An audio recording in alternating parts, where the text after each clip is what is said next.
পশ্চিম এশিয়ার আকাশে অশান্তি আবারও ঘনাচ্ছে। ইরান ইসরায়েল সংঘাতের পরাশক্তি চীনের দিকে নজর দিয়েছে, আর বেইজিং সরাসরি তেহরানের মিসাইল ভান্ডার পুনর্গঠনে সাহায্যের হাত বাড়িয়েছে। শুধু পুনর্গঠন নয়, চীনের পদক্ষেপ ইরানের প্রতিরক্ষা ক্ষমতা আরও শক্তিশালী করছে। তেল আবিবের জন্য এটি গভীর উদ্বেগের কারণ। গত বছর 12 দিনের যুদ্ধ ইরান ইসরায়েলের মধ্যে একটি রণকাহিনী হিসেবে ইতিহাসে নাম লেখায়। সে সময় ইরানি মিসাইলের তাণ্ডব ইসরায়েলের গুরুত্বপূর্ণ প্রযুক্তি কেন্দ্র, বিশ্ববিদ্যালয় ও সামরিক ঘাঁটি লক্ষ্যবস্তুতে পরিণত হয়েছিল। পশ্চিমা গণমাধ্যমে পুরো ছবি প্রকাশ পায়নি, কারণ ইসরায়েল কঠোর সেন্সরশিপ চালাচ্ছে। তবে এখন দেখা যাচ্ছে চীন সেই সময়ে ইরানের পাশে ছিল। বেইজিং মিসাইল সরবরাহ এবং আকাশ প্রতিরক্ষা ব্যবস্থা পাঠিয়ে তেহরানের ক্ষমতা পুনর্গঠনে সরাসরি সাহায্য করেছে। ইসরায়েলি কর্মকর্তারা স্পষ্টভাবে উদ্বিগ্ন। তাদের মতে চীনের এই পদক্ষেপ শুধু মিসাইল পুনঃসংরক্ষণ নয়, বরং ইরানের সামরিক শক্তি দ্রুত সম্প্রসারণের প্রমাণ। চীনের সমর্থন ইরানের মিসাইল ভান্ডারকে আরও শক্তিশালী করছে। এটা আমাদের অস্তিত্বের জন্য হুমকি, জানিয়েছেন ইসরায়েলি রাষ্ট্রদূত। চীনের এই সহযোগিতা পশ্চিমাদের ধারণাকে পুরোপুরি চ্যালেঞ্জ করছে। তারা শুধু সরঞ্জাম সরবরাহ করছে না, বরং ইরানের পুনর্গঠিত প্রতিরক্ষা ক্ষমতাকে একটি বাস্তব বিপদ হিসেবে দাঁড় করাচ্ছে। 12 দিনের যুদ্ধের ধ্বংসস্তূপের মধ্যে ইরানি মিসাইলের শক্তি এখন আরও ঘনিষ্ঠভাবে প্রশিক্ষিত, পুনর্গঠিত এবং চীনের প্রযুক্তি সমর্থিত। ইসরায়েল এবং যুক্তরাষ্ট্র এই বিষয়ে নিশ্চয়তা পাননি যে চীন ইরানকে পরবর্তী যুদ্ধের জন্য সরাসরি মিসাইল সরবরাহ করবে, কিন্তু বেইজিংয়ের সামরিক কৌশল স্পষ্ট। চীনের এই সমর্থন কেবল প্রতিরক্ষা নয়, বরং একটি রাজনৈতিক ও কৌশলগত বার্তা। ইরান ও চীনের ঘনিষ্ঠ সহযোগিতা পশ্চিমাদের জন্য নতুন রণকৌশল তৈরি করেছে। ইরানের শক্তি এখানে স্পষ্ট। 12 দিনের যুদ্ধে ইরানি মিসাইল আকাশ থেকে ভূমি লক্ষ্যবস্তুতে নিখুঁত আঘাত করেছে। চীনের সমর্থনে এখন এই ক্ষমতা আরও বৃদ্ধি পেয়েছে। মিসাইল পুনর্গঠন, আকাশ প্রতিরক্ষা ব্যবস্থা এবং নতুন প্রযুক্তি সবই ইরানকে প্রথম যুদ্ধের তুলনায় অনেক বেশি প্রাণঘাতী করে তুলেছে। ইসরায়েলি কর্মকর্তারা হুঁশিয়ারি দিয়ে বলছেন, পরবর্তী যুদ্ধ প্রথমটির চেয়ে কঠোর এবং প্রাণঘাতী হবে। পশ্চিমা গোয়েন্দা সংস্থা, বিশেষ করে ইউরোপীয়রা তেহরান ও বেইজিংয়ের ঘনিষ্ঠ সহযোগিতা পর্যবেক্ষণ করছে। যুদ্ধবিরতি থাকলেও আকাশে ঝড়ের পূর্বাভাস স্পষ্ট। ইরান ও চীনের এই নতুন যৌথ উদ্যোগ কেবল সামরিক শক্তি বৃদ্ধি করছে না, বরং প্রতিরক্ষা কৌশলকে আরও সমন্বিত ও প্রযুক্তি নির্ভর করেছে।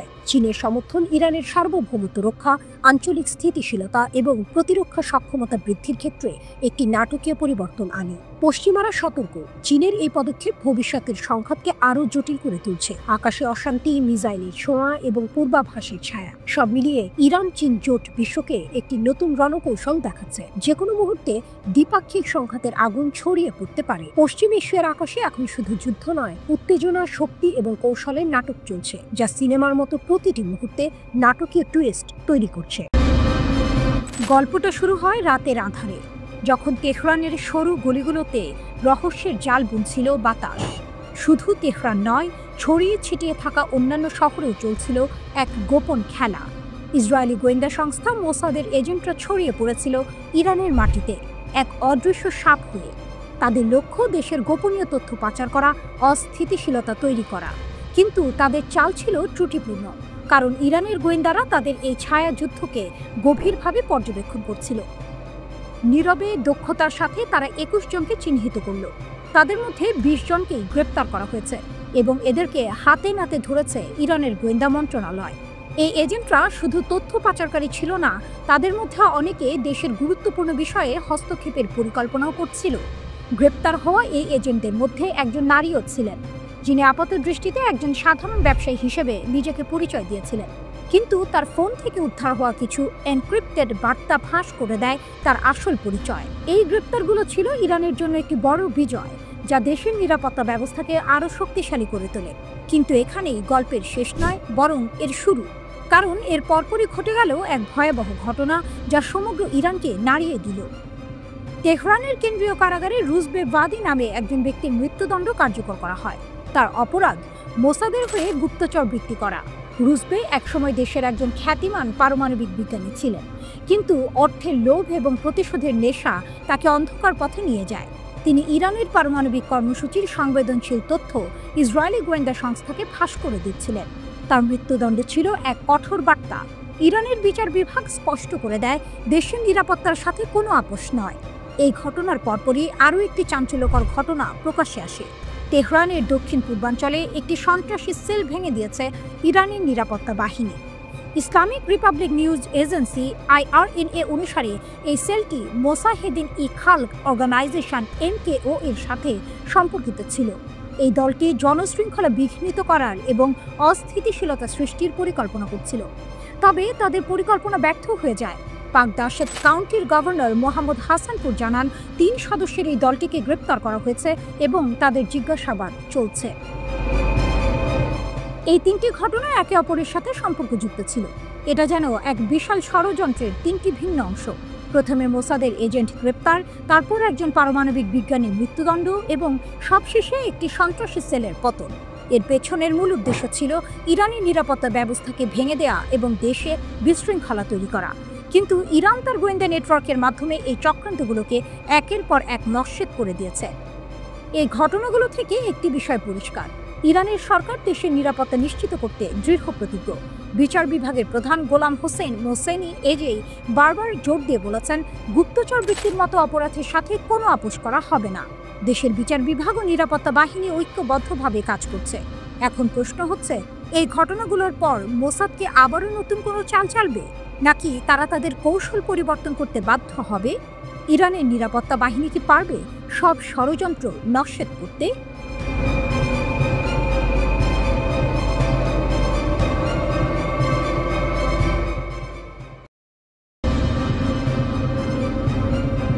ফাঁসির মঞ্চে এক পরমাণু বিজ্ঞানী, বিশ্বাসঘাতকতার এক নির্মম গল্পটি শুরু হয়েছিল নীরবে। এক ফাঁসি কার্যকর হয়েছে, খবরটা যেন প্রতিদিনকার সাধারণ এক ঘটনার মতো। কিন্তু এই সাধারণের আড়ালে লুকিয়ে ছিল এক চাঞ্চল্যকর সত্য, এক ভয়ঙ্কর বিশ্বাসঘাতকতার গল্প। এই ফাঁসির আসামি কোনো সাধারণ অপরাধী নয়, একসময় সে ছিল ইরানের গর্ব, এক পরমাণু বিজ্ঞানী। নাম তার রুজবে ভাদি। গুগলে তার নাম খুঁজলে দেখা যায় তার ক্যারিয়ার ছিল অত্যন্ত উজ্জ্বল। ইরানের পারমাণবিক শক্তি অর্জনের জন্য তার অবদান ছিল অপরিসীম। ডক্টরেট ডিগ্রিধারী এই বিজ্ঞানী 2011 সালে দেশের সবচেয়ে সেরা কিছু পরমাণু বিজ্ঞানীর সঙ্গে মিলে একটি গবেষণাপত্র লিখেছিলেন। তাদের এই গবেষণা ইরানের পারমাণবিক অগ্রগতির এক গুরুত্বপূর্ণ ধাপ ছিল। কিন্তু কে জানতো, দেশের উন্নতির জন্য দিনরাত পরিশ্রম করা এই মানুষটির ভেতরেই লুকিয়েছিল এক বিষাক্ত সাপ। ইরানের বিচার বিভাগ ঘোষণা করে ইসরায়েলের গুপ্তচর হিসেবে কাজ করার জন্য রুজবে ভাদির মৃত্যুদণ্ড কার্যকর করা হয়েছে। ইরানের এই বিশ্বাসঘাতকতার গল্পটা যেন এক সিনেমার প্লট। সেই জুন মাসে ইসরায়েলের সঙ্গে সংঘাতে যে কয়েকজন ইরানি পরমাণু বিজ্ঞানী শহীদ হয়েছিলেন, রুজবে তাদেরই একজন সহকর্মী ছিলেন। তিনি শহীদ বিজ্ঞানীদের সম্পর্কে গুরুত্বপূর্ণ গোপন তথ্য মোসাদের হাতে তুলে দিয়েছিলেন। এই তথ্যই হয়তো সেই হামলার কারণ। সরকার বলছে ভাদিকে অনলাইনে নিয়োগ করা হয়েছিল। মোসাদের একজন কর্মকর্তা তাকে যাচাই বাছাই করেন, তারপর তাকে কেভিন নামে পরিচিত একজন হ্যান্ডলারের কাছে হস্তান্তর করা হয়। মোসাদ বুঝতে পারে ভাদির কর্মক্ষেত্র ও তার পদমর্যাদা তাকে এক উচ্চ মূল্যবান উৎস করে তুলতে পারে। মোসাদ তাই তাকে সরাসরি তাদের সেরা একটি বিভাগের সাথে যুক্ত করে। তাকে প্রতি মাসে একটি ক্রিপ্টোকারেন্সি ওয়ালেটের মাধ্যমে অর্থ প্রদান করা হতো, যেন তার গতিবিধি বোঝা না যায়। ভাদিকে শুধু টাকা দিয়ে শান্ত করা হয়নি, তাকে দেওয়া হয়েছিল একটি বিশেষ ফোন, ল্যাপটপ এবং 2টি ফ্ল্যাশ ড্রাইভ। এরপর তাকে দেওয়া হয় গোপন তথ্য সংগ্রহের প্রশিক্ষণ। সফলভাবে প্রশিক্ষণ শেষে তিনি ইরানের সবচেয়ে স্পর্শকাতর ও গোপন তথ্য মোসাদের কাছে পাচার করা শুরু করেন। এই বিশ্বাসঘাতকতা শুধু একজন বিজ্ঞানীর নয়, পুরো দেশের প্রতি ছিল এক ভয়ঙ্কর আঘাত। ঘটনাটি আবারও প্রমাণ করে, শত্রুরা কেবল সামরিক শক্তি দিয়ে আঘাত করে না, তারা দেশের ভেতর থেকেই শত্রুদের তৈরি করার চেষ্টা করে। কিন্তু ইরান তার শক্তি ও প্রতিরোধের প্রমাণ রেখেছে। বিশ্বাসঘাতককে খুঁজে বের করে তাকে সর্বোচ্চ শাস্তি দিয়ে ইরান প্রমাণ করেছে যে দেশের নিরাপত্তার সঙ্গে কোনো আপোষ করা হবে না। এই ফাঁসি কেবল একজন অপরাধীর শাস্তি নয়, এটি ইরানের সেই শক্তির প্রতিধ্বনি যা দেশের সার্বভৌমত্ব ও নিরাপত্তার জন্য যে কোনো মূল্যে লড়তে প্রস্তুত। এই ফাঁসির ঘটনাটি যেন এক সতর্কবাণী, যা বলছে যে কোনো দেশের সবচেয়ে বড় শত্রু দেশের বাইরের নয়, বরং ভেতরের বিশ্বাসঘাতকরা। ইরানের এই কঠোর পদক্ষেপ প্রমাণ করে দেশের সুরক্ষার জন্য তারা কতটা দৃঢ় প্রতিজ্ঞ।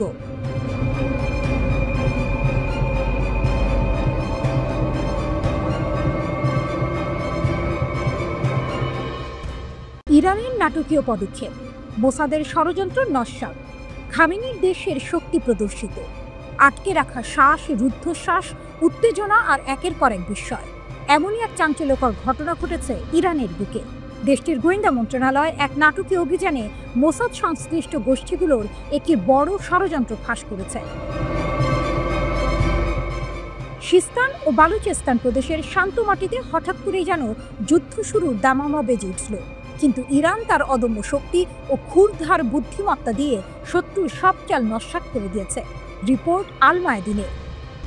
মার্কিন অস্ত্রের বিশাল চালান জব্দ, এক মারাত্মক চাল।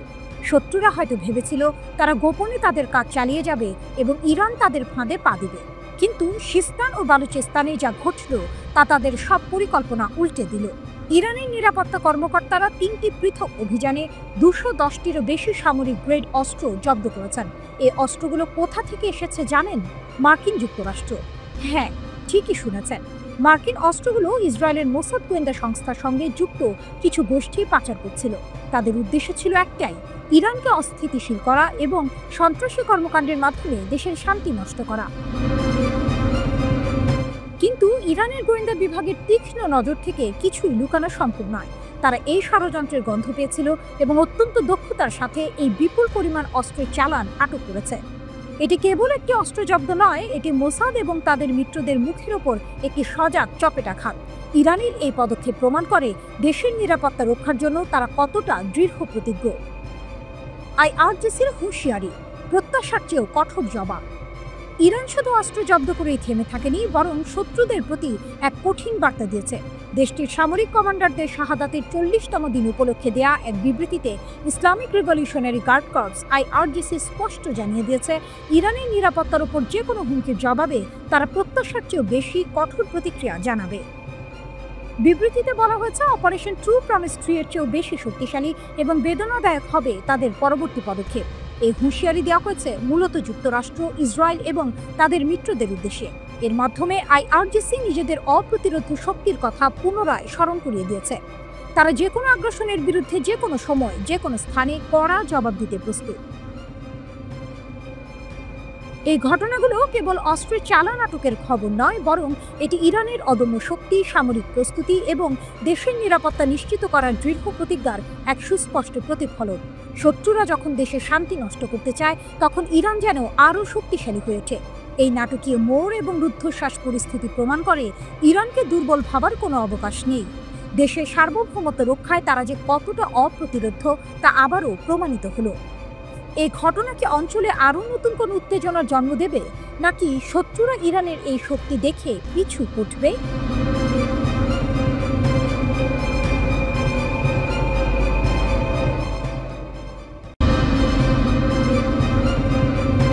মধ্যপ্রাচ্যের আকাশে আবারও কি ঘনিয়ে আসছে নতুন ঝড়ের পূর্বাভাস? গাজা থেকে শুরু করে সমগ্র ভূখণ্ডে চলা সংঘাতের উত্তাপ যখন কিছুটা থিতু হচ্ছিল, ঠিক তখনই যেন তেহরান থেকে ভেসে এলো এক হুঙ্কার। এই বার্তা কেবল কোনো রাজনৈতিক বিবৃতি নয়, বরং ইসরায়েলের প্রতি এক সরাসরি এবং শীতল চ্যালেঞ্জ। ইরানের সেনাপ্রধান মেজর জেনারেল আমির হাতামির কণ্ঠে শোনা গেল সেই হুঁশিয়ারি, আমাদের ক্ষেপণাস্ত্র ও ড্রোন শক্তি সম্পূর্ণরূপে সংরক্ষিত, আর তা গুলি চালানোর জন্য প্রস্তুত। এই বাক্যটি যেন এক সিনেমার সবচেয়ে গুরুত্বপূর্ণ সংলাপের মতো। এটি নিছক একটি ঘোষণা নয়, বরং এক সুদূর প্রসারী কৌশলের ইঙ্গিত। হাতামি স্পষ্ট ভাষায় জানিয়ে দিয়েছেন, তারা ইসরায়েলি হুমকিকে বিন্দুমাত্র হালকাভাবে দেখছেন না, বরং তিনি ইসরায়েলকে আখ্যা দিয়েছেন এক শত্রু এবং একগুঁয়ে প্রতিপক্ষ হিসেবে, যার ইতিহাস আগ্রাসন ও অপরাধের সাক্ষী। তার মতে, ইসরায়েলের নৃশংস কর্মকাণ্ড শুধু গত 2 বছরের গাজা হামলায় সীমাবদ্ধ নয়, বরং 80 বছরের কম সময়ের ইতিহাস জুড়ে তা বারবার দেখা গেছে। ইরানের এই অনড় অবস্থান আসলে তাদের শক্তির এক গভীর আত্মবিশ্বাস থেকে এসেছে। হাতামি জোর দিয়ে বলেন, জাতি হিসেবে তারা অনেক ত্যাগ স্বীকার করেছে। জ্যেষ্ঠ কমান্ডার, বিজ্ঞানী এবং নিরীহ বেসামরিকদের শাহাদাত বরণ করতে হয়েছে। কিন্তু তার দাবি, এই অসম যুদ্ধে তারা জয়লাভ করেছে, কারণ তারা শত্রুর ওপর উল্লেখযোগ্য আঘাত হেনেছে এবং তাদের সব কৌশলগত লক্ষ্য ব্যর্থ করে দিয়েছে।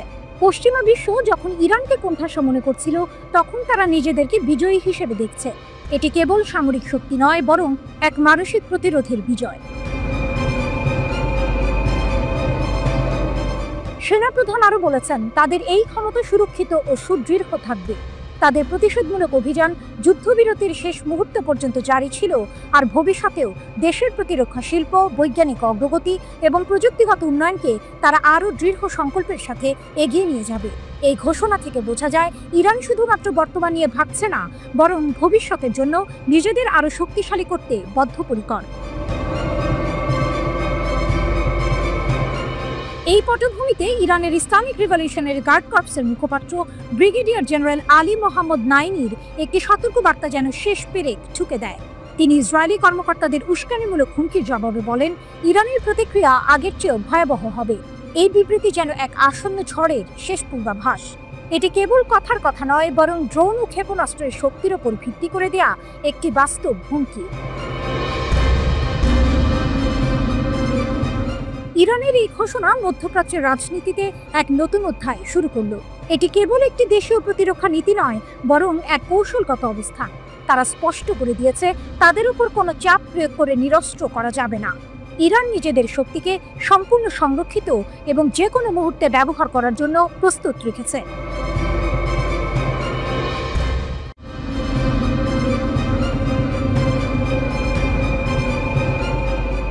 আবারও ক্ষেপণাস্ত্র হামলার পর ভূগর্ভস্থ আশ্রয় কেন্দ্রে ইসরায়েলিরা।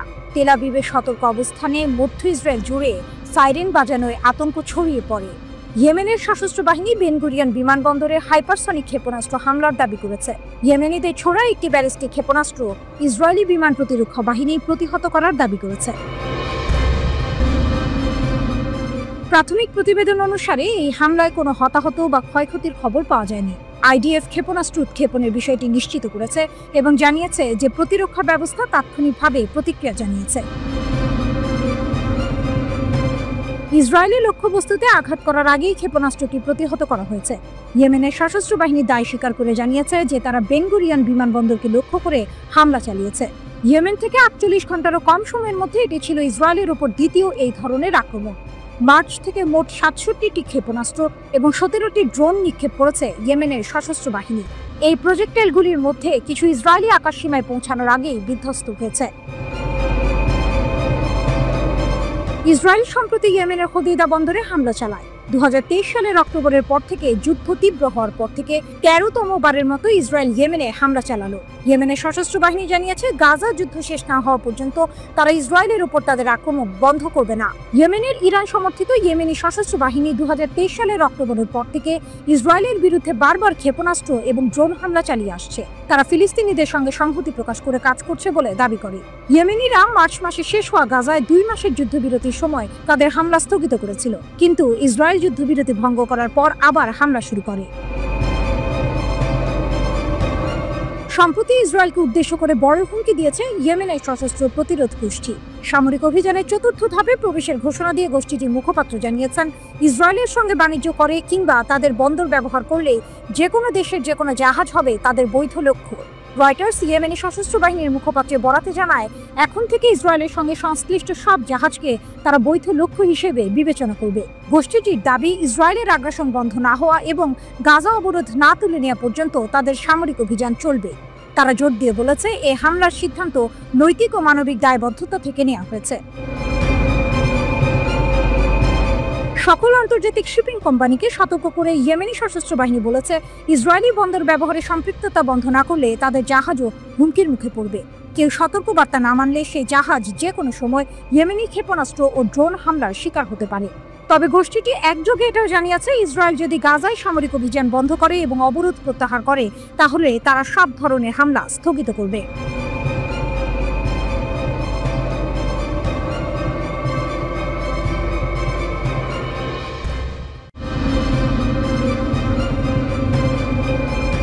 ইরান, অদম্য এক জাতির অবিশ্বাস্য উত্থান। জানজান শহরের মঞ্চে দাঁড়িয়ে ইরানের রাষ্ট্রপতি মাসুদ পেজিশকিয়ান যখন বজ্রকণ্ঠে ঘোষণা করলেন, কোনো শক্তি ঐক্যবদ্ধ ইরানকে নতজানু করতে পারবে না, তখন যেন গোটা ইরানের আকাশ বাতাস এক নতুন আশার বার্তার অনুরণনে ভরে উঠল।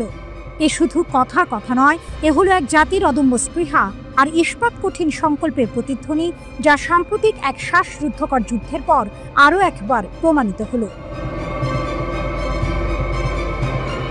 কে ভেবেছিল যে দেশটার উপর ইসরায়েল আর আমেরিকার যৌথ আগ্রাসন নেমে এসেছিল, সেই দেশই এত দ্রুত নিজেদের শক্তি ও সক্ষমতার এমন এক নজির স্থাপন করবে যা বিশ্বকে তাক লাগিয়ে দেবে। জুনের 13 তারিখ যখন ইসরায়েল ইরানের উচ্চপদস্থ কর্মকর্তা ও পারমাণবিক বিজ্ঞানীদের নিশানা করলো, আর তার পরপরই যখন মার্কিন যুক্তরাষ্ট্র ইরানের বেসামরিক পারমাণবিক স্থাপনায় বোমা ফেলে যুদ্ধকে আরও উস্কে দিল, তখন অনেকেই ভেবেছিল ইরানের দিন ফুরিয়ে এসেছে। কিন্তু তারা জানতো না, এক নতুন গল্পের সূচনা মাত্র। এ যেন এক হলিউড থ্রিলারের চিত্রনাট্য। একদিকে অত্যাধুনিক আয়রন ডোম আর বিপুল সামরিক সরঞ্জাম নিয়ে সজ্জিত ইসরায়েল ও পরাশক্তি আমেরিকা, অন্যদিকে কঠোর নিষেধাজ্ঞায় জর্জরিত ইরান, যাদের একমাত্র শক্তি তাদের ঐক্য, জ্ঞান আর বিশ্বাস। কিন্তু এই বিশ্বাসই তাদের সবচেয়ে বড় অস্ত্র হয়ে উঠল যখন আগ্রাসন শুরু হলো। ইরানি জনগণ, পুলিশ, নিরাপত্তা বাহিনী এবং বিশেষ করে ক্ষেপণাস্ত্র বিজ্ঞানীরা যে সম্মানজনক ও শক্তিশালী প্রতিরোধ গড়ে তুললেন, তা ছিল সত্যিই প্রশংসার যোগ্য। রাষ্ট্রপতি পেজেশকিয়ান গর্বের সাথে স্মরণ করলেন সেই 12 দিনের যুদ্ধের কথা, যখন ইরানি সশস্ত্র বাহিনী, বিশেষ করে সেনাবাহিনী এবং ইসলামী বিপ্লবী গার্ড কর্পস IRGC তাদের সমস্ত শক্তি দিয়ে শত্রুদের মোকাবিলা করেছিল। বিশ্বাস করা কঠিন কিভাবে এই বাহিনীগুলো আয়রন ডোমের মতো সুরক্ষিত ব্যবস্থা ভেদ করে ইসরায়েলি লক্ষ্যবস্তুতে আঘাত হানল। শুধু তাই নয়, পশ্চিম এশিয়ার সবচেয়ে বড় মার্কিন সামরিক ঘাঁটি কাতারের আল উদেইদ বিমান ঘাঁটিতেও নির্ভুলভাবে হামলা চালালো তারা। এ যেন ডেভিডের গলিয়াতকে হারানোর এক আধুনিক উপাখ্যান। শত্রুদের সমস্ত হুমকি ও চাপকে তুচ্ছ করে ইরানি জাতীয় সশস্ত্র বাহিনী শুধু জাতীয় সার্বভৌমত্ব রক্ষা করেনি, তারা দেখিয়ে দিয়েছে যে দৃঢ় সংকল্পের কাছে কোনো বাধাই বড় নয়। যুদ্ধের মোড় ঘুরতে শুরু করল 24শে জুন। ইসরায়েলি সরকার ও মার্কিন যুক্তরাষ্ট্র ইরানের এই অপ্রত্যাশিত ও শক্তিশালী পাল্টা হামলায় এতটাই হতভম্ব হয়ে গিয়েছিল যে তাদের পক্ষে আর যুদ্ধ চালিয়ে যাওয়া সম্ভব হয়নি। তেল আবিব যুদ্ধবিরতি চাইতে বাধ্য হলো। এ যেন এক অবিশ্বাস্য টুইস্ট। যে দেশগুলো ইরানকে নতজান করতে চেয়েছিল, তারাই শেষ পর্যন্ত নিজেদের গুটিয়ে নিতে বাধ্য হলো।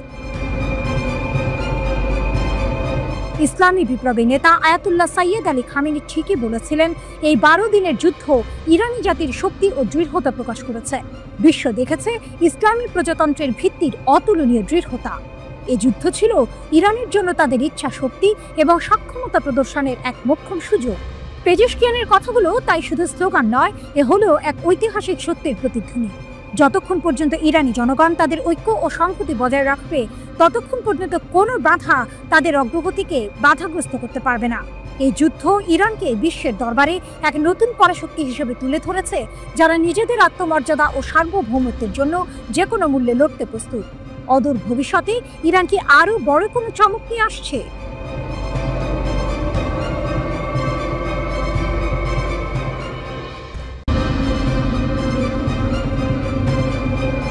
ইরান নেতানিয়াহুকে আতঙ্কিত করে তুলেছে। তার বাড়ির বাইরে ক্যামেরা স্থাপন করেছে। হত্যার চেষ্টার দাবির মধ্যে ইরানের একজন জ্যেষ্ঠ সংসদ সদস্যের বিশাল প্রকাশ। পেজেশকিয়ান আরাকচিকে হত্যার ষড়যন্ত্রের পর প্রতিশোধের প্রস্তুতি নিচ্ছে তেহরান। যুদ্ধ পুনরায় শুরু না হওয়ার জন্য নেতানিয়াহুকে ইরানের চূড়ান্ত সতর্কীকরণ। উত্তেজনার মধ্যে ইরান সর্বোচ্চ স্তরে ইসরায়েলি নিরাপত্তা লঙ্ঘন করেছে বলে দাবি করেছে। 12 দিনের যুদ্ধের 1 মাস পর একজন জ্যেষ্ঠ ইরানি আইন প্রণেতা ইসরায়েলি প্রধানমন্ত্রীকে ভয় দেখিয়ে একটি বার্তা দিয়েছেন। মোস্তফা জায়রি দাবি করেছেন যে ইরানি এজেন্টরা নেতানিয়াহুর বাড়ির বাইরে একটি ক্যামেরা স্থাপন করতে সক্ষম হয়েছে। ইরানি সংসদ সদস্যের বিস্ফোরক দাবিটি 29 জুলাই ইরান ইন্টারন্যাশনাল রিপোর্ট করেছে। জায়েরি ইরানি সংসদের জাতীয় নিরাপত্তা ও বৈদেশিক নীতি কমিটির সদস্য। একজন ইরানি সংসদ সদস্য দাবি করেছেন ইসরায়েলি নেতানিয়াহুর বাড়ির সামনে একটি নিরাপত্তা ক্যামেরা স্থাপন করা হয়েছে। ইরান ইন্টারন্যাশনাল অনুসারে জায়নিস্টিক গ্যাং কম্পাউন্ডে কোনো গোপন স্থান বলে কিছু নেই, জায়েরি বলেছেন। জায়েরি একটি এক্সপোস্টে সতর্ক করে বলেছেন, ইরান এর আগে কখনো ইসরায়েলি প্রধানমন্ত্রী এত ঘনিষ্ঠ ছিল না। বেনিয়ামিন নেতানিয়াহুর বিরুদ্ধে কথিত হত্যা প্রচেষ্টার মাত্র কয়েকদিন পরেই এটি এসেছে। 23শে জুলাই 70 বছর বয়সী একজন গুরুতর অসুস্থ কর্মীর বিরুদ্ধে ইসরায়েলি প্রধানমন্ত্রীকে হত্যার ষড়যন্ত্রের অভিযোগ আনা হয়েছে। ওই নারী কেন্দ্রীয় ইসরায়েলের বাসিন্দা এবং দীর্ঘদিন ধরে সরকার বিরোধী আন্দোলনের সঙ্গে যুক্ত বলে জানিয়েছে কর্তৃপক্ষ। পুলিশের মতে অভিযুক্ত ওই নারী নেতানিয়াহুকে হত্যার জন্য নিজ হাতেই একটি বিস্ফোরক তৈরি করেছিলেন। পরিকল্পনা বাস্তবায়ন করতে তিনি আরও কয়েকজন সরকার বিরোধী কর্মীর সঙ্গে যোগাযোগ করে অস্ত্র সংগ্রহের চেষ্টা করেছিলেন। শুধু তাই নয়, নেতানিয়াহুর নিরাপত্তা ব্যবস্থা সম্পর্কেও তথ্য জানার চেষ্টা করেন তিনি। 28 জুলাই ইসরায়েলি মন্ত্রী ইসরায়েল কাটসের বিরুদ্ধেও একটি হত্যার ষড়যন্ত্রের কথা প্রকাশ করা হয়েছে। একজন ইসরায়েলি নাগরিক ইসরায়েল কাটসের বাড়ির কাছে একটি শক্তিশালী বোমা রেখেছিলেন বলে অভিযোগ করা হয়েছে। তেহরানের হাই প্রোফাইল হত্যার চেষ্টার অভিযোগের পর ইরানি এমপির দাবিও এসেছে। ইরানের পররাষ্ট্রমন্ত্রী আরাকচি একটি সাক্ষাৎকারে দাবি করেছেন তার নিজের বাড়ির বিপরীতে একটি বাড়িতে বোমা রাখা হয়েছিল। ইরানের রাষ্ট্রীয় টিভিতে আরাকচি এ মন্তব্য করেছেন, কিন্তু ইরান ইন্টারন্যাশনাল অনুসারে সাক্ষাৎকারটি সম্প্রচারিত হয়নি। 12 দিনের যুদ্ধের সময় 16 জুন ইসরায়েল ইরানের রাষ্ট্রপতিকে হত্যার চেষ্টা করেছিল বলেও অভিযোগ রয়েছে। ফার্সের একটি প্রতিবেদনে বলা হয়েছে, পেজেশকিয়ানদের একটি বৈঠক স্থলে ইসরায়েল 6টি ক্ষেপণাস্ত্র বা বোমা দিয়ে আঘাত করেছিল। একটি গোপন ভূগর্ভস্থ স্থাপনায় ওই সভা চলাকালে ইসরায়েল সেই স্থাপনার উভয় দিকের প্রবেশ পথে বোমা হামলা চালায়। এ সময় জরুরি বের হওয়ার পথ দিয়ে তিনি ও অন্যরা বের হয়ে আসার সময়ই তার পায়ে সামান্য আঘাত লাগে। 12 দিনের এই যুদ্ধ চলার সময় সামাজিক মাধ্যমে আসা ভিডিওগুলোতে দেখা গেছে তেহরানের উত্তর পশ্চিমাঞ্চলে একটি পর্বত এলাকায় বারবার হামলা করেছে ইসরায়েল।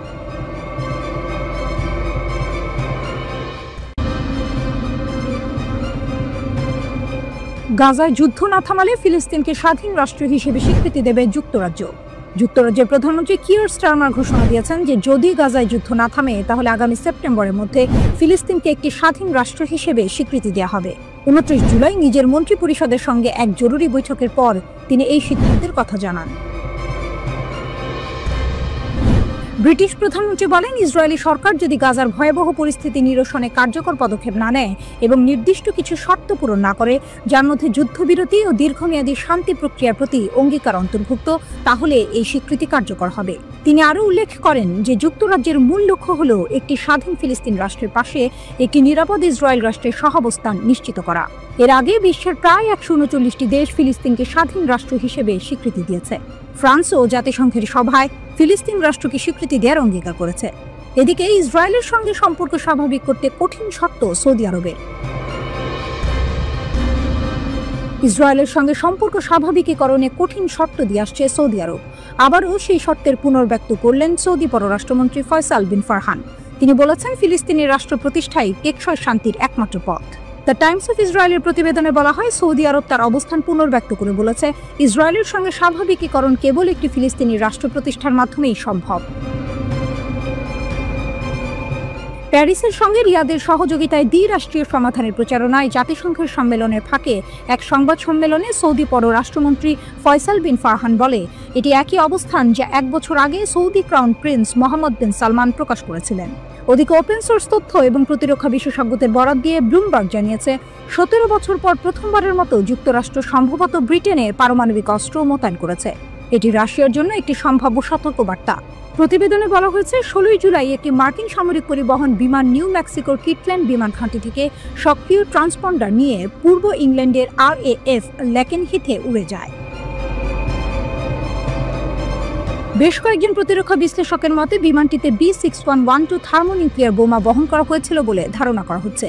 এটি 2008 সালের পর যুক্তরাজ্যে প্রথম মার্কিন পারমাণবিক অস্ত্র মোতায়েনের ঘটনা। গত বছর ন্যাটোর প্রাক্তন মহাসচিব জেন্স স্টলটেনবার্গ বলেছিলেন, রাশিয়া ও চীনকে ঠেকাতে সামরিক জোটটি আরও পারমাণবিক অস্ত্র মোতায়েনের কথা বিবেচনা করছে। ক্রেমলিনের মুখপাত্র দিমিত্রি পেসকভ এই মন্তব্যকে আরেকটি উত্তেজনা বৃদ্ধি বলে বর্ণনা করেন। যুক্তরাজ্য থেকে তুরস্ক সবচেয়ে শক্তিশালী অপারমাণবিক বোমা উন্মোচন করেছে তুরস্ক। এর নাম গাজাপ। ইস্তাম্বুলে অনুষ্ঠিত আন্তর্জাতিক প্রতিরক্ষা শিল্প মেলায় এটি উন্মোচন করা হয়। 2000 পাউন্ড বা প্রায় 970 কেজি ওজনের বোমাটি তৈরি করেছে তুরস্কের জাতীয় প্রতিরক্ষা মন্ত্রণালয়ের গবেষণা ও উন্নয়ন R&D কেন্দ্র। এক সরকারি কর্মকর্তা জানান, বোমাটি প্রতি মিটারে 10.16টি বিস্ফোরণ ঘটাতে পারে, যেখানে সাধারণত 3 মিটার ব্যবধানে একটি বিস্ফোরণ ঘটে। এতে এর বিধ্বংসী ক্ষমতা অনেক বেশি। এটি F-16 যুদ্ধ বিমান থেকে ফেলা হয়।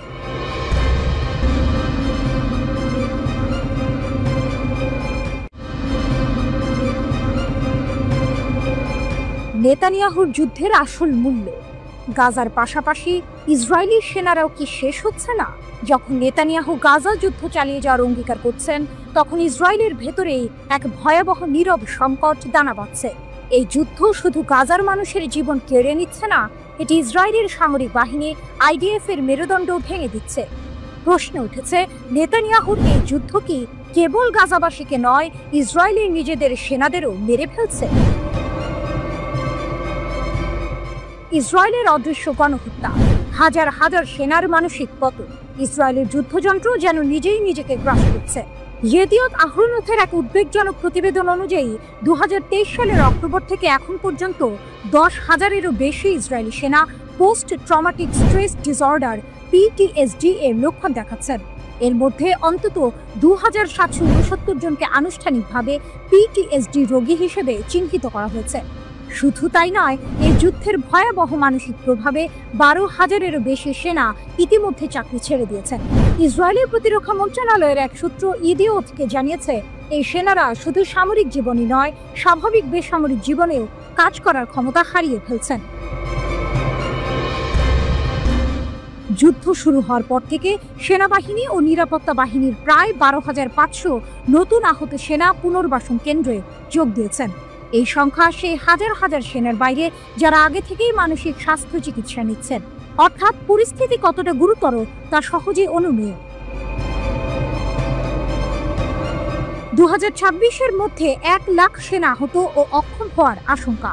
ইসরায়েলের প্রতিরক্ষা মন্ত্রণালয় যে পূর্বাভাস দিয়েছে তা রীতিমতো ভয়ঙ্কর। তাদের অনুমান 2026 সালের মাঝামাঝি নাগাদ 1 লক্ষ ইসরায়েলি সেনা আহত বা অক্ষম হয়ে পড়বেন। এর মধ্যে অর্ধেকেরও বেশি মানসিক সমস্যায় ভুগবেন বলে ধারণা করা হচ্ছে। প্রতিবেদনে স্পষ্ট করে সতর্ক করা হয়েছে, যুদ্ধ শেষ হওয়ার পর এই সংখ্যা কেবল বাড়বে। বিশেষজ্ঞরা বলছেন, যুদ্ধের ময়দানে সেনারা এক ধরনের মানসিক অনাক্রম্যতা উপভোগ করেন, কিন্তু বিপদটা আসে পরে। স্বাভাবিক জীবনে ফিরে আসার পর ভয়ঙ্কর স্মৃতিগুলো মাথা চাড়া দিয়ে ওঠে। প্রতিবেদনে জোর দিয়ে বলা হয়েছে, এই বিলম্বিত ট্রমা বা আঘাতের ফলে যুদ্ধ পরবর্তী সময়ে মারাত্মক সংকট তৈরি হয়, এমনকি যুদ্ধের বছরখানেক পরও এর প্রভাব দেখা যায়। সবচেয়ে মর্মান্তিক খবরটি হলো, আইডিএফ নিজেই নিশ্চিত করেছে যে গত 14 জুলাই মাত্র 10 দিনে 3 জন ইসরায়েলি সেনা আত্মহত্যা করেছেন। চ্যানেল 12-এর খবর অনুযায়ী 14 জুলাই নাহাল ব্রিগেডের একজন সেনা নিজের জীবন কেড়ে নেন। 10 জুলাই গাজা থেকে ফিরে আসা একজন গোলানি সেনা সদে তেইমান ঘাঁটিতে আত্মহত্যা করেন। ইসরায়েল হায়ুন জানিয়েছে, 2024 সালেই এই পর্যন্ত 21 জন সেনা আত্মহত্যা করেছেন। আর হারেজ এর তথ্য অনুযায়ী 2023 সালে গাজা যুদ্ধ শুরু হওয়ার পর থেকে যুদ্ধ সম্পর্কিত আত্মহত্যার সংখ্যা বেড়ে দাঁড়িয়েছে 42 জনে। এই পরিসংখ্যানগুলো কি ইসরায়েলি সমাজের প্রতি এক ভয়াবহ ইঙ্গিত দিচ্ছে? নেতানিয়াহু যখন যুদ্ধের ধারাবাহিকতা রক্ষার প্রতিশ্রুতি দিচ্ছেন, তখন তার নিজের সেনাবাহিনীর ভেতরেই এক অদৃশ্য ক্ষয় চলছে।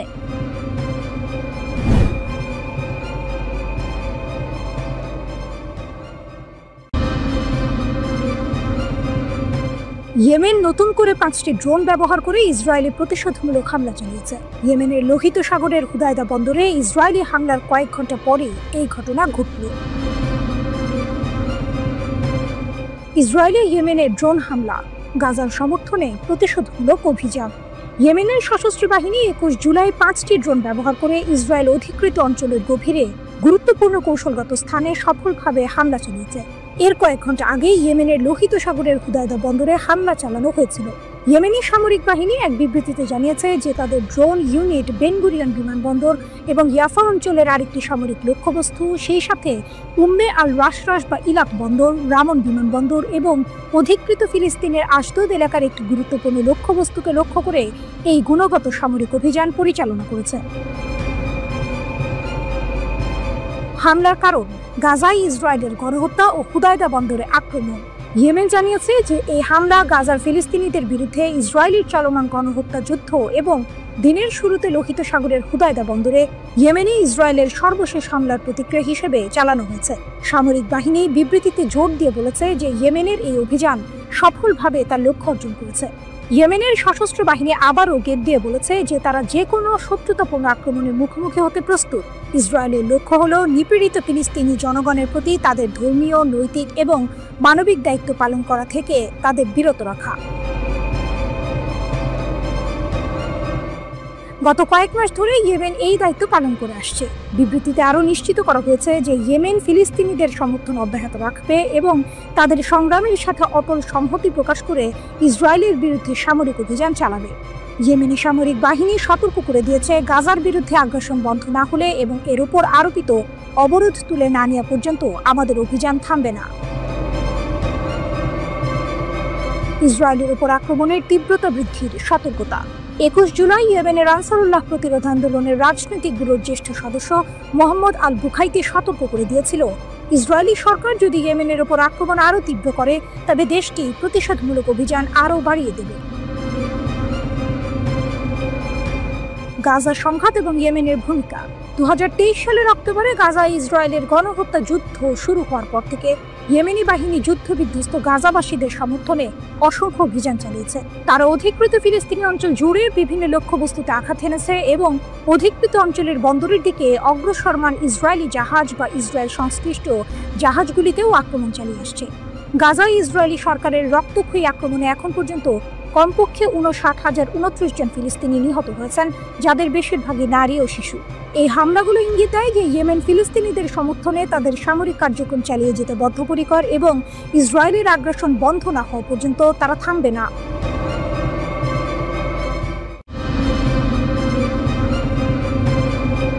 যুদ্ধ, ক্ষমতার টানাপোড়েন আর গোপন কূটনীতির এই সময়ে মস্কোর বুকে ঘটল এক নাটকীয় মোড়, যা হয়তো বদলে দিতে পারে বিশ্ব রাজনীতির গতিপথ। ইরান ও রাশিয়া দুই নায়ক, যারা নিজেদের অস্তিত্বের লড়াইয়ে অবিচল, এক নতুন অধ্যায়ের সূচনা করলেন। মস্কোর মঞ্চে দুই নায়ক, প্রতিরক্ষা সহযোগিতার নতুন সমীকরণ। 21 জুলাই মস্কোর সুরক্ষিত কক্ষগুলোতে এক ঐতিহাসিক বৈঠক অনুষ্ঠিত হলো, যেখানে রাশিয়া এবং ইরানের প্রতিরক্ষা মন্ত্রীরা সামরিক সহযোগিতার এক নতুন দিগন্ত উন্মোচন করলেন। এই দুই রাষ্ট্র, যারা পশ্চিমা শক্তির কঠোর নিষেধাজ্ঞার মুখেও নিজেদের অবস্থান ধরে রেখেছে, এবার আরও দৃঢ়ভাবে কাঁধে কাঁধ মেলালো। রাশিয়ার প্রতিরক্ষা মন্ত্রী আন্দ্রেই বেলাজভ এবং ইরানের প্রতিরক্ষা মন্ত্রী আজিজ নাসিরজাদে এর এই বৈঠক ছিল দুই দেশের মধ্যে কৌশলগত সম্পর্ক আরও গভীর করার চলমান প্রচেষ্টার অংশ। ইরানের রাষ্ট্রদূত কাজেম জালালি গর্বের সাথে ঘোষণা করলেন, এই বৈঠকের বিষয় ছিল সামরিক এবং প্রতিরক্ষা ক্ষেত্রে দ্বিপাক্ষিক সহযোগিতা জোরদার করা। মস্কোতে ইরানি দূতাবাসের বিবৃতিতে যৌথ প্রতিরক্ষা উদ্যোগের প্রতি দুই দেশের অবিচল অঙ্গীকারের কথাই তুলে ধরা হলো। এ যেন এক শক্তিশালী জোটের আগমনী বার্তা, যা বিশ্বকে নতুন করে ভাবতে বাধ্য করবে। ক্রেমলিনের অন্দরমহলে পারমাণবিক রহস্য, এক মহাকাব্যিক চাল। একই সময়ে ক্রেমলিনের অন্দরমহলে আরও এক গভীর আলোচনা চলছিল। রাশিয়ার প্রেসিডেন্ট ভ্লাদিমির পুতিন ক্রেমলিনে ইরানের শীর্ষ নেতা সাইয়েদ আলী খামেনির সিনিয়র উপদেষ্টা আলী লারিজানিকে স্বাগত জানান। এই বৈঠক কেবল আঞ্চলিক পরিস্থিতি নিয়ে আলোচনা ছিল না, এর কেন্দ্রবিন্দুতে ছিল ইরানের পারমাণবিক ফাইল। ক্রেমলিনের মুখপাত্র দিমিত্রি পেসকভ জানান, লারিজানি মধ্যপ্রাচ্যের ক্রমবর্ধমান পরিস্থিতি এবং ইরানের পারমাণবিক কর্মসূচির সর্বশেষ আপডেট পুতিনের কাছে তুলে ধরেছেন। ক্রমবর্ধমান আঞ্চলিক উত্তেজনার মধ্যে এই কূটনৈতিক যোগাযোগ বিশ্বকে এক বড় প্রশ্নের সামনে দাঁড় করিয়েছে। রাশিয়া কি কেবল স্থিতিশীলতা চাইছে, নাকি ইরানের পারমাণবিক সক্ষমতাকে আরও শক্তিশালী করার পেছনে তার কোনো উদ্দেশ্য রয়েছে? রাশিয়ার পক্ষ থেকে রাজনৈতিক সমাধানের কথা বলা হলেও পশ্চিমাদের ভয়ের আড়ালে লুকানো থাকতে পারে এক গভীর কৌশল। যখন পশ্চিমা বিশ্ব ইরানের পারমাণবিক কর্মসূচির হ্রাস টানার চেষ্টা করছে, তখন রাশিয়ার এই ঘনিষ্ঠতা এক নতুন বার্তা দিচ্ছে। লারিজানি যখন পুতিনের কাছে পারমাণবিক কর্মসূচির আপডেট দিচ্ছিলেন, তখন কি শুধু তথ্যের আদান প্রদান হচ্ছিল, নাকি রাশিয়া এবং ইরানের দুই নায়ক এমন কোনো গোপন চুক্তিতে আবদ্ধ হচ্ছিলেন যা পারমাণবিক প্রযুক্তি বা সামরিক সহায়তার বিনিময়ে বিশ্বমঞ্চে তাদের ক্ষমতাকে আরও কয়েকগুণ বাড়িয়ে দেবে? এই বৈঠকগুলো কি কেবল কূটনৈতিক প্রথা মেনে চলা আনুষ্ঠানিকতা ছিল, নাকি এটি ছিল পশ্চিমা বিশ্বের ওপর চাপ সৃষ্টির এক মহাকাব্যিক চাল? যদি সত্যি ইরান এবং রাশিয়ার মধ্যে পারমাণবিক প্রযুক্তি বা উন্নত সামরিক সরঞ্জাম বিনিময়ের কোনো গোপন চুক্তি হয়ে থাকে, তাহলে তা মধ্যপ্রাচ্য এবং বিশ্বের ক্ষমতার ভারসাম্যে এক ভূমিকম্প ঘটাবে। এই দুই নায়কের পদক্ষেপ, যারা একদিকে নিজেদের প্রতিরক্ষা জোরদার করছেন, অন্যদিকে পশ্চিমা আধিপত্যকে চ্যালেঞ্জ জানাচ্ছেন, বিশ্বকে এক নতুন স্নায়ু যুদ্ধের দিকে ঠেলে দিতে পারে। এই নাটকীয় মোড় কি বিশ্বকে এক নতুন ভূ রাজনৈতিক লড়াইয়ের দিকে নিয়ে যাচ্ছে, নাকি এটি কেবল নিজেদের আত্মরক্ষার এক দৃঢ় প্রচেষ্টা?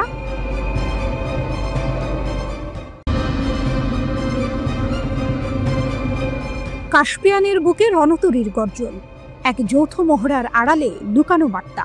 কাস্পিয়ান সাগরের শান্ত জলরাশি হঠাৎই অশান্ত হয়ে উঠেছে। দিগন্তে ঘনিয়ে আসছে মেঘ, আর সেই মেঘের আড়াল থেকে ভেসে আসছে রণতরীর গর্জন। এ কোনো সাধারণ সামরিক মহড়া নয়, এ যেন এক ভূ রাজনৈতিক দাবা খেলার নতুন চাল, যেখানে পুতিন আর খামেনি এক টেবিলে বসেছেন, আর তাদের প্রতিপক্ষ হিসেবে চোখের সামনে ভেসে উঠেছে ইসরায়েল ও যুক্তরাষ্ট্রের তীক্ষ্ণ দৃষ্টি। একসাথে নিরাপদ ও সুরক্ষিত কাস্পিয়ান সাগরের জন্য লুকিয়ে আছে এক গভীর বার্তা, এক নীরব যুদ্ধ ঘোষণার ইঙ্গিত নয় কি? ছবিটা শুরু হয় ইরানের আমজালি বন্দরে। ভোরের আবছা আলোয় ভেসে আসে এক বিশাল আকৃতির রাশিয়ান যুদ্ধ জাহাজ।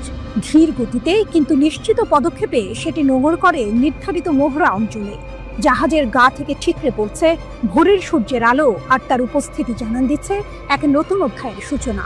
ইরানের ইসলামী প্রজাতন্ত্রের নৌবাহিনীর উত্তর নৌবহরের আয়োজনে 3 দিনের এক মহাযুদ্ধের মহড়া। প্রেস টিভির খবর অনুযায়ী ইরান এই মহড়ায় তাদের নৌ প্রতিরক্ষা ব্যবস্থার সম্পূর্ণ সক্ষমতা প্রদর্শন করবে। এ যেন এক নীরব চ্যালেঞ্জ ছুড়ে দেওয়া হয়েছে বিশ্ব শক্তির প্রতি। উপস্থিত ছিলেন কাস্পিয়ান উপকূলীয় অন্যান্য রাষ্ট্রের সামরিক পর্যবেক্ষকরাও। তাদের চোখ ছিল তীক্ষ্ণ, কান ছিল সজাগ। প্রতিটি রণতরীর নড়াচড়া, প্রতিটি যুদ্ধ কৌশল যেন তাদের মস্তিষ্কে নতুন কোনো নকশা এঁকে দিচ্ছিল। তারা কি দেখতে পাচ্ছিলেন এক নতুন জোটের জন্ম হচ্ছে, যা বিশ্ব ক্ষমতার ভারসাম্যে বড় ধরনের পরিবর্তন আনবে? এই মহড়া এমন এক সময়ে অনুষ্ঠিত হচ্ছে যখন যুক্তরাষ্ট্র এবং ইসরায়েলের সাথে ইরানের দ্বন্দ্ব তীব্র থেকে তীব্রতর হচ্ছে। পারমাণবিক কর্মসূচির অগ্রগতি নিয়ে ইরানকে চেপে ধরেছে পশ্চিমা বিশ্ব। একের পর এক নিষেধাজ্ঞা, কড়া হুঁশিয়ারি, সবকিছুই যেন ইরানকে এক কোণঠাসা অবস্থায় ফেলে দিয়েছে। কিন্তু ইরান হার মানার পাত্র নয়। এর প্রতিক্রিয়ায় তারা হাত বাড়িয়েছে তাদের পুরনো মিত্র রাশিয়ার দিকে। মস্কোতে ঘটে যাওয়া একটি আকস্মিক বৈঠক যেন এই নাটকের কেন্দ্রবিন্দুতে পরিণত হয়েছে। ইরানের সর্বোচ্চ নেতার একজন শীর্ষ উপদেষ্টা মস্কো উড়ে গিয়েছিলেন রাশিয়ার রাষ্ট্রপতির সাথে দেখা করতে। অ্যাসোসিয়েটেড প্রেসের খবরে বলা হয়েছে, এই বৈঠকের মূল বিষয় ছিল তেহরানের পারমাণবিক কর্মসূচি। এই হঠাৎ করে ঘটে যাওয়া বৈঠকটি যেন এক শীতল যুদ্ধের আভাস দিচ্ছিল, যেখানে পুরনো বন্ধুত্বের সুতো ধরে নতুন করে জোট বাঁধা হচ্ছে। এই বৈঠকটি কেবল পারমাণবিক কর্মসূচি নিয়ে আলোচনার জন্য ছিল, নাকি এর আড়ালে লুকিয়ে ছিল আরো বড় কোনো পরিকল্পনা? কাস্পিয়ানের বুকে রাশিয়ান যুদ্ধজাহাজের উপস্থিতি, ইরানের সামরিক সক্ষমতার প্রদর্শন, আর পশ্চিমাদের সাথে ইরানের তীব্র দ্বন্দ্ব, সবকিছু মিলে এক বিস্ফোরক পরিস্থিতি তৈরি হয়েছে। এই মহড়া কি কেবল সামরিক শক্তি প্রদর্শনের একটি ধাপ, নাকি এটি ইসরায়েল ও যুক্তরাষ্ট্রের প্রতি এক নীরব সতর্কবার্তা? পুতিন ও খামেনির এই যৌথ পদক্ষেপকে প্রমাণ করে যে তারা পশ্চিমাদের চাপ মোকাবেলায় একজোট হয়েছেন। প্রশ্ন হলো, এই সামরিক মহড়া কি মধ্যপ্রাচ্যে নতুন কোনো সংঘাতের জন্ম দেবে, নাকি এটি কেবল একটি কূটনৈতিক চাল যা ইরানকে পারমাণবিক কর্মসূচিতে আরো বেশি স্বাধীনতা দেবে? কাস্পিয়ান সাগরের বুকে রণতরীর এই গর্জন কি শুধুই একটি শব্দ, নাকি এটি আসন্ন এক ঝড়ের পূর্বাভাস? এই মহড়ার পর বিশ্ব রাজনীতি কোন দিকে মোড় নেবে তা জানতে হলে আমাদের চোখ রাখতে হবে কাস্পিয়ানের জলরাশির দিকে, যেখানে ক্ষমতার এক নতুন খেলা শুরু হয়েছে।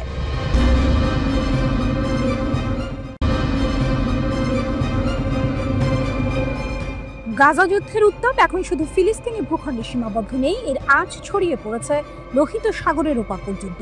ইয়েমেনের সশস্ত্র বাহিনী সরাসরি ইসরায়েলের ওপর ক্ষেপণাস্ত্র ও ড্রোন হামলা চালিয়ে আবারও নতুন একমাত্র যোগ করেছে এই সংঘাতে। তেল আবিব ও জেরুজালেমের আকাশে বেজে ওঠা বিমান হামলার সাইরেন যেন এই ক্রমবর্ধমান উত্তেজনারই প্রতিচ্ছবি। 22 জুলাই ভোরে ইসরায়েলের বৃহত্তম শহর তেল আবিব, জেরুজালেম এবং মধ্য ইসরায়েলের বিস্তীর্ণ অঞ্চলে বেজে ওঠে বিমান হামলার সাইরেন। আতঙ্ক ছড়িয়ে পড়ে সাধারণ মানুষের মধ্যে। মানুষ ছুটে যায় নিরাপদ আশ্রয়ের খোঁজে। ইসরায়েলের সামরিক বাহিনী আইডিএফ দ্রুত জানিয়েছে, ইয়েমেন থেকে ছোড়া একটি ব্যালিস্টিক ক্ষেপণাস্ত্রকে তাদের বিমান প্রতিরক্ষা ব্যবস্থা সফলভাবে প্রতিহত করেছে। আইডিএফ এর বিবৃতি ছিল সংক্ষিপ্ত কিন্তু স্পষ্ট। প্রোটোকল অনুসারে সতর্কতা সক্রিয় করা হয়েছিল এবং ক্ষেপণাস্ত্রটি ইয়েমেন থেকে ছোড়া হয়েছিল এবং সফলভাবে বাধা দেওয়া হয়েছিল। আপাত দৃষ্টিতে মনে হতে পারে এটি একটি নিয়মিত ঘটনা, কিন্তু এর পেছনের প্রেক্ষাপট অনেকটাই ভিন্ন। এই হামলার পরপরই ইয়েমেনি সশস্ত্র বাহিনী এর দায় স্বীকার করে জানিয়েছে, ইসরায়েলি হামলার প্রতিশোধ হিসেবে তারা তেল আবিবের গুরুত্বপূর্ণ বেন গুরিয়ন বিমানবন্দরকে লক্ষ্য করে এই হামলা চালিয়েছে। যদিও এই হামলায় তাৎক্ষণিকভাবে কোনো হতাহত বা বড় ধরনের ক্ষয়ক্ষতির খবর পাওয়া যায়নি, তবে বেন গুরিয়ন বিমানবন্দরের কার্যক্রম সাময়িকভাবে ব্যাহত হয়, যা টাইমস অফ ইসরায়েলের প্রতিবেদনেও নিশ্চিত করা হয়েছে। পরে অবশ্য বিমানবন্দর পুনরায় চালু হয়। প্রতিশোধের আগুন, হুদাইদা থেকে তেল আবিব পর্যন্ত ইয়েমেনি সশস্ত্র বাহিনীর এই ক্ষেপণাস্ত্র হামলা কোনো বিচ্ছিন্ন ঘটনা নয়। এর ঠিক 24 ঘন্টা আগে 21শে জুলাই ইসরায়েলি বিমান বাহিনী ইয়েমেনের হুদাইদা বন্দরে ড্রোন হামলা চালিয়েছিল। ইসরায়েল দাবি করে এই হামলায় ইয়েমেনি সশস্ত্র বাহিনীর সামরিক অবকাঠামো লক্ষ্য করা হয়েছে এবং তারা পূর্ববর্তী আইডিএফ হামলায় ক্ষতিগ্রস্ত স্থানগুলো পুনর্নির্মাণের চেষ্টা করছিল। অর্থাৎ ইসরায়েল ইয়েমেনের সশস্ত্র বাহিনীর সামরিক সক্ষমতা কমাতে চেয়েছিল, কিন্তু এর ফল হয়েছে উল্টো। ইসরায়েলি হামলার জবাব দিতে হুথিরা 24 ঘন্টারও কম সময়ে দূরপাল্লার ক্ষেপণাস্ত্র এবং একাধিক ড্রোন হামলা চালায় ইসরায়েলের উপর। প্রতিবেদন অনুযায়ী এই ক্ষেপণাস্ত্রগুলো 1800 কিলোমিটার দূর থেকে নিক্ষেপ করা হয়েছিল, যা ইসরায়েলের অধিকাংশ অঞ্চলে সাইরেন বাজাতে বাধ্য করে। 21শে জুলাইও ইসরায়েলি আকাশসীমায় প্রবেশের আগে ইয়েমেনি ড্রোনগুলোকে বাধা দেওয়া হয়েছিল বলে ইসরায়েল জানায়। টাইমস অফ ইসরায়েলের তথ্য অনুযায়ী 18 মার্চ থেকে ইয়েমেনি সশস্ত্র বাহিনী ইসরায়েলের 63টি ব্যালিস্টিক ক্ষেপণাস্ত্র নিক্ষেপ করেছে। এই সংখ্যাটি কেবল একটি পরিসংখ্যান নয়, এটি মধ্যপ্রাচ্যে ক্ষমতার নতুন সমীকরণের ইঙ্গিত। ইয়েমেনিরা খোলাখুলিভাবে ঘোষণা করেছে যে গাজায় চলমান যুদ্ধের সমর্থনে তারা এই হামলা চালাচ্ছে এবং যুদ্ধ শেষ না হওয়া পর্যন্ত তাদের হামলা অব্যাহত থাকবে। ইয়েমেনের এই গোষ্ঠী ইরান সমর্থিত এবং ইসরায়েল ও যুক্তরাষ্ট্রের সঙ্গে ইরানের ক্রমবর্ধমান উত্তেজনা এই হামলায় একটি নতুন মাত্রা যোগ করেছে।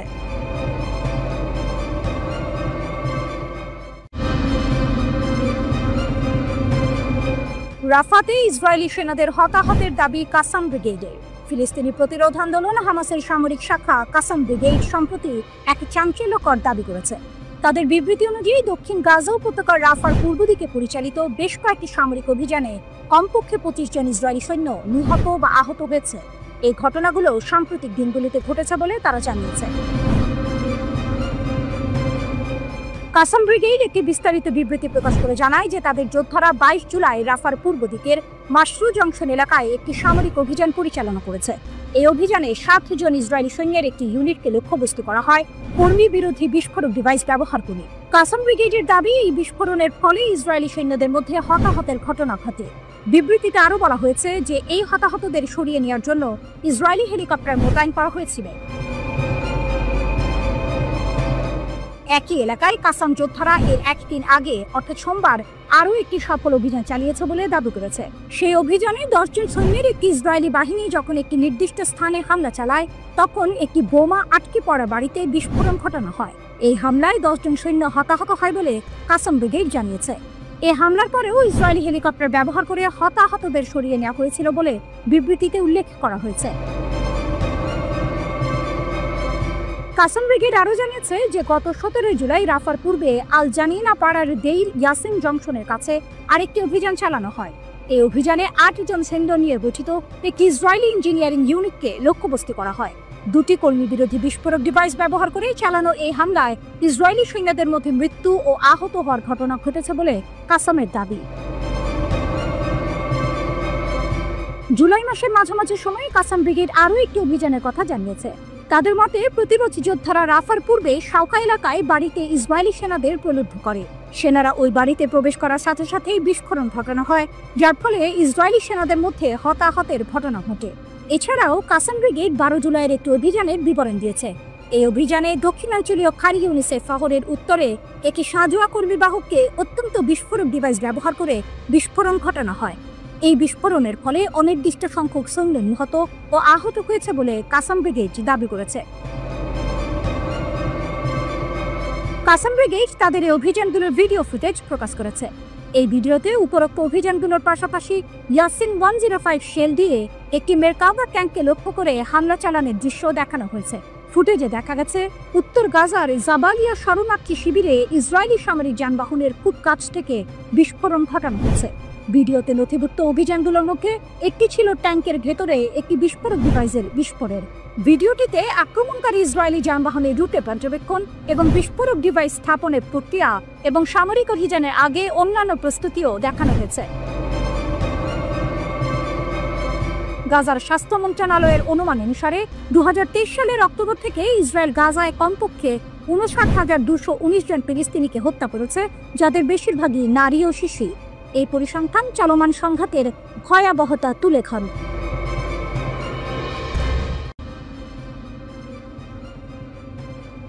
আগুন নিয়ে খেলছে ইসরায়েল, এরদোয়ানের বজ্রকণ্ঠ, যুদ্ধ ও পারমাণবিক উচ্চাকাঙ্ক্ষা। ইরানের প্রেসিডেন্ট মাসুদ পেজেশকিয়ানের কণ্ঠে যেন প্রতিধ্বনিত হলো সমগ্র জাতির অদম্য সংকল্প। ইসরায়েল যদি ফের যুদ্ধের আগুন জ্বালায়, তবে ইরান প্রস্তুত, সম্পূর্ণ প্রস্তুত। প্রেসিডেন্ট পেজেশকিয়ান শান্ত কিন্তু দৃঢ় কণ্ঠে বলেছেন, ইসরায়েলের যে কোনো নতুন সামরিক পদক্ষেপের মোকাবিলায় আমরা সম্পূর্ণ প্রস্তুত এবং আমাদের সশস্ত্র বাহিনী আবারও ইসরায়েলের ভেতরে গভীরভাবে আঘাত হানার সক্ষমতা রাখে। পশ্চিমারা যখন ইরানের চলমান পারমাণবিক উচ্চাকাঙ্ক্ষার সমাধান খুঁজছে, তখনই পেজেশকিয়ানের এই মন্তব্য যেন এক নতুন বার্তা দিল। কারণ আন্তর্জাতিক বিভিন্ন প্রতিবেদনে বলা হয়েছে, যুক্তরাষ্ট্রের চালানো হামলায় ইরানের পারমাণবিক স্থাপনাগুলোর বাস্তব ক্ষয়ক্ষতি ওয়াশিংটনের দাবির তুলনায় ছিল অনেকটাই সীমিত। ইরান যেন এক অদম্য ফিনিক্স পাখির মতো ছাই থেকে উঠে এসে আরও শক্তিশালী হয়ে উঠছে। প্রেসিডেন্ট পেজেশকিয়ান 12 দিনের সংঘাতের পর কার্যকর হওয়া যুদ্ধবিরতির ওপর ইরানের কোনো আস্থা নেই। আমরা এই ব্যাপারে খুব একটা আশাবাদী নই। এসব কারণে আমরা যে কোনো সম্ভাব্য পরিস্থিতি ও প্রতিক্রিয়ার জন্য প্রস্তুতি নিয়ে রেখেছি। ইসরায়েল আমাদের ক্ষতি করেছে, আমরাও তাদের ক্ষতি করেছি। তারা আমাদের ওপর শক্তিশালী হামলা চালিয়েছে, আমরাও তাদের গভীরে শক্তভাবে আঘাত হেনেছি। তবে তারা নিজেদের ক্ষয়ক্ষতি গোপন করছে। এই হলো সেই মোচন। ইসরায়েল নিজেদের ক্ষয়ক্ষতি বিকিয়ে রাখছে, এই দাবি যেন ইরানের শক্তির এক নীরব ঘোষণা। তারা কেবল প্রতিরোধী করেনি, পাল্টা আঘাত হেনেছে, যার গভীরতা ইসরায়েল প্রকাশ করতে সাহস পাচ্ছে না। আন্তর্জাতিক বিরোধিতা সত্ত্বেও ইরান তার ইউরেনিয়াম সমৃদ্ধকরণ কর্মসূচি অব্যাহত রাখতে বলে জানিয়েছেন প্রেসিডেন্ট পেজেশকিয়ান। তিনি স্পষ্ট করে দিয়েছেন, ইরানের পারমাণবিক সক্ষমতা উন্নয়নের এই কার্যক্রম আন্তর্জাতিক আইনের কাঠামোর মধ্যেই পরিচালিত হবে। প্রেসিডেন্ট পেজেশকিয়ান বলেছেন, ট্রাম্প বলেছেন, ইরানের কাছে পারমাণবিক অস্ত্র থাকা উচিত নয় এবং আমরা এই বিষয়টি মেনে নিচ্ছি, কারণ আমরা পারমাণবিক অস্ত্র স্পষ্টভাবে প্রত্যাখ্যান করি। এটি আমাদের রাজনৈতিক, ধর্মীয়, মানবিক ও কৌশলগত অবস্থা। ইরান কূটনীতিতে বিশ্বাসী, কিন্তু হুমকি বা জোর জবরদস্তি মেনে নেবে না। পেজেশকিয়ান আরও বলেন, আমাদের পারমাণবিক কর্মসূচি শেষ হয়ে গেছে বলে ট্রাম্প যে দাবি করেছেন তা একটি ভুল ধারণা মাত্র। এই মন্তব্য যেন বিশ্বকে এক কঠিন বার্তা দিলে ইরান তার নিজস্ব পথে অবিচল, কারো হুমকিতে তারা পিছু হটবে না।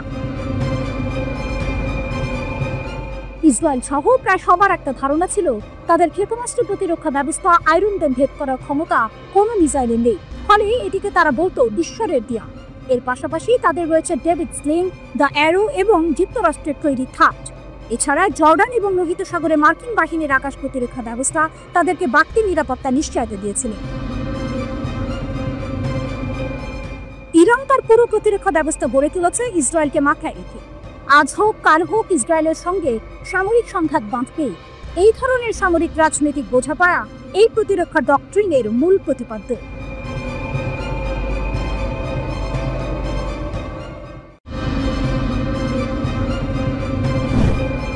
শুধু পারমাণবিক নয়, ইসরায়েলের জন্য খামেনির নতুন হুঁশিয়ারি। মিসাইল সংকটে আমেরিকা, ইরান কি যুদ্ধের ঢোল বাজাচ্ছে আরো জোরে? মধ্যপ্রাচ্যের আকাশ জুড়ে এখন কেবলই চাপা উত্তেজনা। একদিকে ইসরায়েল এবং যুক্তরাষ্ট্রের কঠোর হুঁশিয়ারি, অন্যদিকে ইরানও তার সামরিক সক্ষমতা বাড়ানোর ঘোষণা দিচ্ছে। এই টানটান পরিস্থিতির মাঝেই ইরানের সর্বোচ্চ নেতা আয়াতুল্লাহ আলী খামেনি ইসরায়েলের বিরুদ্ধে এক নতুন হুমকি দিয়েছেন।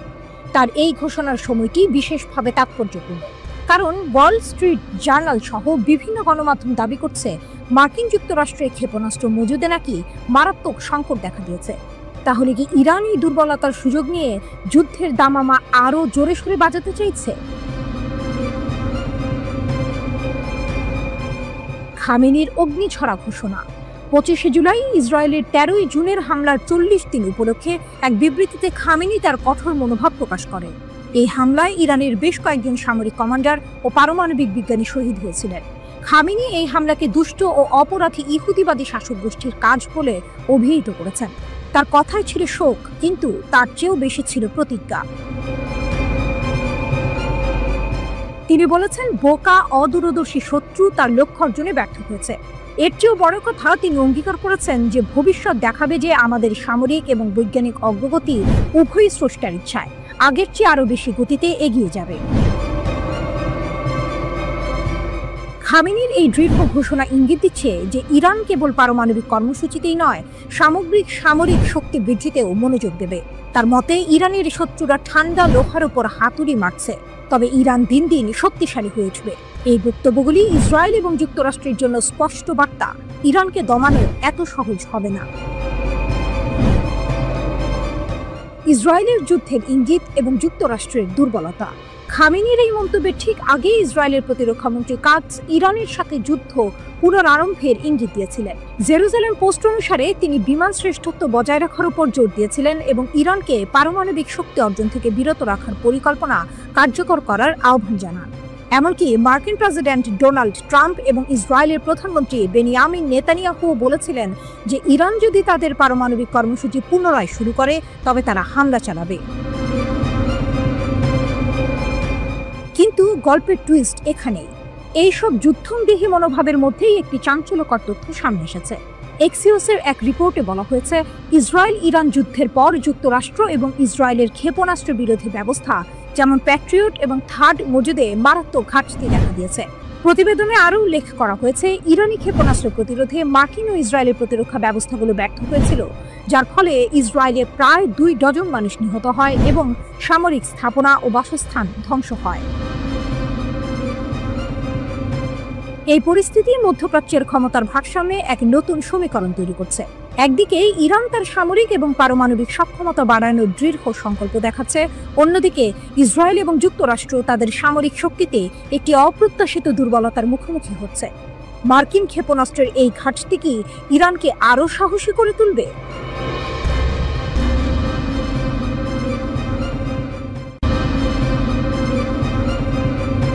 ইসরায়েল ও হামাসের সংঘাতে বাড়ছে হতাহতের সংখ্যা। গাজায় সংঘাত মারাত্মক আকার ধারণ করেছে। হামাস আক্রমণাত্মক ও প্রতিরোধমূলক উভয় হামলা বাড়িয়ে দিয়েছে। এর ফলে ইসরায়েলি প্রতিরক্ষা বাহিনী আইডিএফ জানিয়েছে, শুধু জুলাই মাসেই তাদের 16 জন সৈন্য নিহত হয়েছে। আইডিএফ এর সাম্প্রতিক ক্ষয়ক্ষতি। নিহতদের মধ্যে রয়েছেন সার্জেন্ট মেজর অবসরপ্রাপ্ত বেতজালেল ইয়েহোশুয়া মোজবাচার, যিনি 749তম কমব্যাট ইঞ্জিনিয়ারিং ব্যাটালিয়নের একজন যুদ্ধ প্রকৌশলী ছিলেন। গত 19 জুলাই গাজার খান ইউনিসে তার হামভিতে রাস্তার পাশে বোমা হামলায় গুরুতর আহত হওয়ার পর তিনি মারা যান। একই ঘটনায় আরও একজন আইডিএফ সৈন্য আহত হয়ে হাসপাতালে চিকিৎসাধীন। মোজবাচার গোলান হাইটসের আজনে এইতানের বাসিন্দা ছিলেন এবং তেল আবিবের কাছে ওর ইয়েহুদায় থাকতেন। তিনি সেনাবাহিনীতে যোগ দেওয়ার আগে ইসরায়েলের বিদ্যুৎ কর্তৃপক্ষের হয়ে কাজ করতেন। তিনি তার স্ত্রী, 2 বছর বয়সী মেয়ে, বাবা মা এবং কয়েকজন ভাই বোন রেখে গেছেন। সংঘাতের ব্যাপকতা ও জিম্মি মুক্তির দাবি। গাজা উপত্যকায় যুদ্ধবিরতি এবং জিম্মিদের মুক্তির বিষয়ে আলোচনা অচল অবস্থার মধ্যে রয়েছে, যার ফলে যুদ্ধ এখনো চলছে। 2023 সালের অক্টোবর থেকে হামাসের বিরুদ্ধে ইসরায়েলের স্থল অভিযানে মোট 457 জন নিহত হয়েছেন। এই সংখ্যার মধ্যে আইডিএফ সেনা, পুলিশ কর্মকর্তা এবং প্রতিরক্ষা মন্ত্রণালয়ের বেসামরিক ঠিকাদাররাও অন্তর্ভুক্ত। গত 7 অক্টোবর থেকে সকল ফ্রন্টে নিহত ইসরায়েলি কর্মীর মোট সংখ্যা এখন 896 পৌঁছেছে। এদিকে ইসরায়েলি জিম্মিদের আত্মীয় স্বজনরা তেল আবিবের মার্কিন দূতাবাস শাখার দিকে মিছিল করেছেন। তারা 50 জন জিম্মিকে ফিরিয়ে আনার জন্য হামাসের সাথে একটি পূর্ণাঙ্গ চুক্তি দাবি করেছেন। এই সংঘাতের ফলে সাধারণ মানুষের জীবন মারাত্মকভাবে ক্ষতিগ্রস্ত হচ্ছে, মানবিক সংকট আরও গভীর হচ্ছে এবং আন্তর্জাতিক সম্প্রদায় অবিলম্বে যুদ্ধবিরতির আহ্বান জানাচ্ছে। উভয় পক্ষের মধ্যে উত্তেজনা বৃদ্ধি পাওয়ায় এই অঞ্চলে শান্তি প্রতিষ্ঠার সম্ভাবনা আরও কঠিন হয়ে পড়ছে। স্থানীয় সংবাদ মাধ্যমগুলো বলছে, পরিস্থিতি দ্রুত অবনতির দিকে যাচ্ছে এবং যদি জরুরি ভিত্তিতে কোনো সমাধান না আসে তবে হতাহতের সংখ্যা আরও বাড়তে পারে। এই সংঘাতের জেরে আঞ্চলিক স্থিতিশীলতাও হুমকির মুখে পড়ছে। আন্তর্জাতিক মহল উদ্বেগ প্রকাশ করে দ্রুত একটি শান্তিপূর্ণ সমাধানের আহ্বান জানাচ্ছে। গাজা উপত্যকার সব লক্ষ্য অর্জন এবং হামাসকে নির্মূল করতে তেল আবিব দৃঢ় প্রতিজ্ঞ বলে মন্তব্য করেছেন ইসরায়েলি প্রধানমন্ত্রী বেনিয়ামিন নেতানিয়াহু। নেগেভ মরুভূমিতে বিমান বাহিনী ঘাঁটি পরিদর্শনকালে এক ভিডিও ভাষণে তিনি বলেন, আমরা লড়াই চালিয়ে যাব যতক্ষণ না আমরা আমাদের সমস্ত যুদ্ধ লক্ষ্য অর্জন করি। সম্পূর্ণ বিজয় না হওয়া পর্যন্ত আমরা কাজ চালিয়ে যাব। আমরা হামাসকে নির্মূল করব। গত নভেম্বরে আন্তর্জাতিক অপরাধ আদালত গাজায় যুদ্ধাপরাধ এবং মানবতা বিরোধী অপরাধের জন্য নেতানিয়াহু ও তার সাবেক প্রতিরক্ষামন্ত্রী ইয়োভ গ্যালান্টের বিরুদ্ধে গ্রেপ্তারি পরোয়ানা জারি করে। উপত্যকা জুড়ে যুদ্ধের জন্য ইসরায়েল আন্তর্জাতিক বিচার আদালতে গণহত্যার মামলার মুখোমুখি।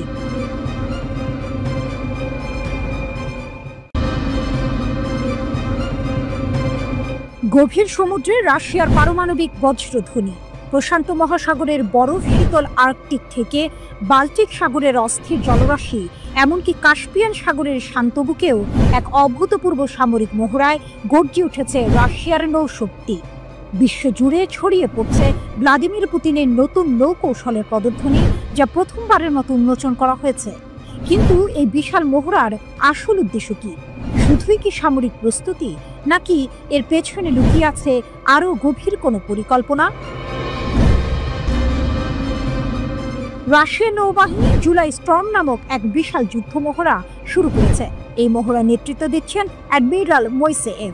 এর আওতায় প্রশান্ত মহাসাগর, আর্কটিক, বাল্টিক এবং কাস্পিয়ান সাগরের অপারেশনাল জোনগুলোতেও একযোগে চলছে স্থল, সমুদ্র ও বিমান ইউনিটের সম্মিলিত প্রশিক্ষণ।